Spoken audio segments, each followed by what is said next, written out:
आज Doubtnut app download करें। Doubtnut पर अपने सभी गणित, रसायन विज्ञान, भौतिक विज्ञान और जीव विज्ञान के डाउट्स का करो सफाया। बस प्रश्न की फोटो खींचो, एक ही प्रश्न को क्रॉप करो और तुरंत वीडियो सोल्यूशन पाओ। अभी डाउनलोड करें। नमस्कार दोस्तों, स्वागत करता हूं आप सभी का। आपका प्रश्न है BCl3 तथा CCl4 यौगिकों का उदाहरण देते हुए जल के प्रति इनके व्यवहार के औचित्य को समझाइए। ठीक है ना। तो आइए हम इस प्रश्न के उत्तर को देखते हैं।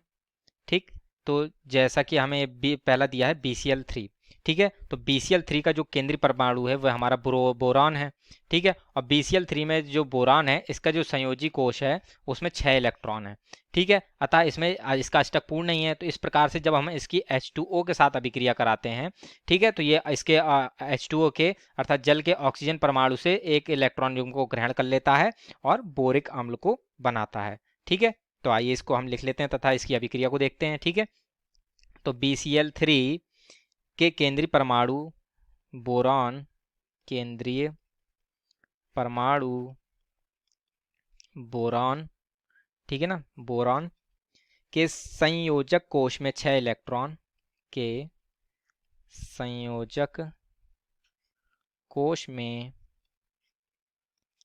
6 इलेक्ट्रॉन, ठीक है ना, 6 इलेक्ट्रॉन होते हैं, इसलिए यह होते हैं इसलिए यह इलेक्ट्रॉन न्यून यौगिक है।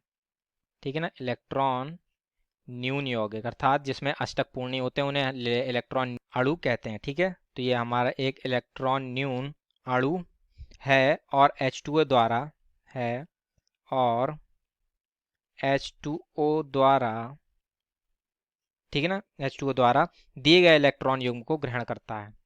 दिए गए इलेक्ट्रॉन, ठीक है ना, दिए गए इलेक्ट्रॉन युग्म को, ठीक है ना, युग्म को ग्रहण, ठीक है ना, ग्रहण कर लेता है, कर लेता है।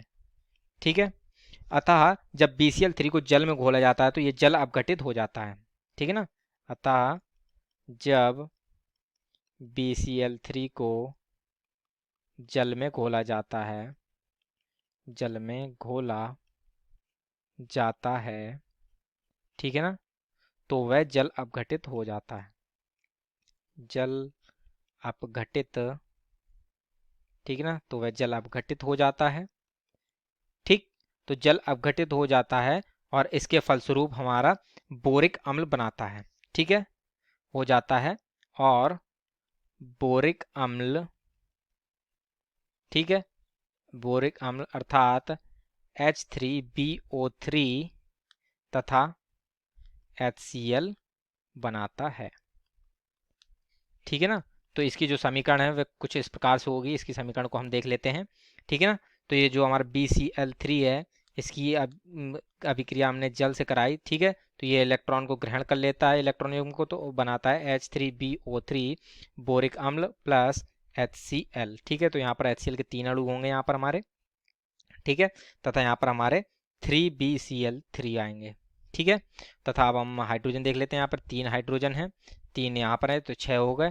ठीक है, तो इस प्रकार से हम यहाँ पर 3 से यहाँ पर भी गुणा कर देंगे तो 6 हाइड्रोजन हो जाएंगे, 3 ऑक्सीजन, 3 ऑक्सीजन। ठीक है ना, तो इस प्रकार से हमारी अभिक्रिया भी संतुलित हो जाती है। ठीक है, तो ये हमारा बन गया बोरिक अम्ल। ठीक है ना, बोरिक अम्ल।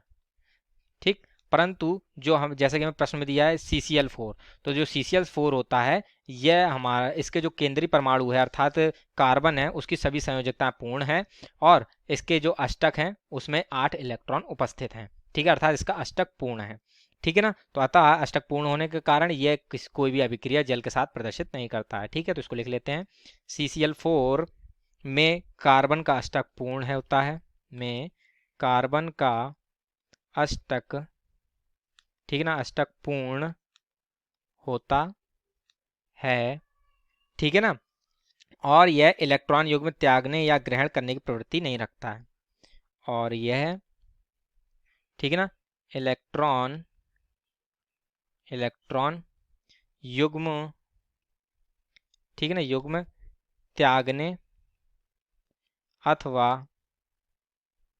अथवा ग्रहण करने की प्रवृत्ति नहीं रखता है। करने की प्रवृत्ति नहीं रखता है। ठीक है ना, जब ये तो इलेक्ट्रॉन युग्म ना तो ग्रहण करता है ना तो त्यागता है, अतः यह जल से कोई अभिक्रिया नहीं करेगा। अतः यह जल से अभिक्रिया, ठीक है ना, अभिक्रिया नहीं करेगा। ठीक है ना, तो इस प्रकार से ये हमारे प्रश्न का उत्तर पूर्ण होता है। आशा करता हूँ आप सभी को उत्तर समझ में आया होगा। धन्यवाद। कक्षा 6वीं से 12वीं से लेकर नीट, IIT, JEE वो एडवांस के लेवल तक 1 करोड़ से ज्यादा छात्रों का भरोसा। आज ही डाउनलोड करें डाउटनेट ऐप या व्हाट्सएप करें अपने सारे डाउट्स 8400 400 400 पर।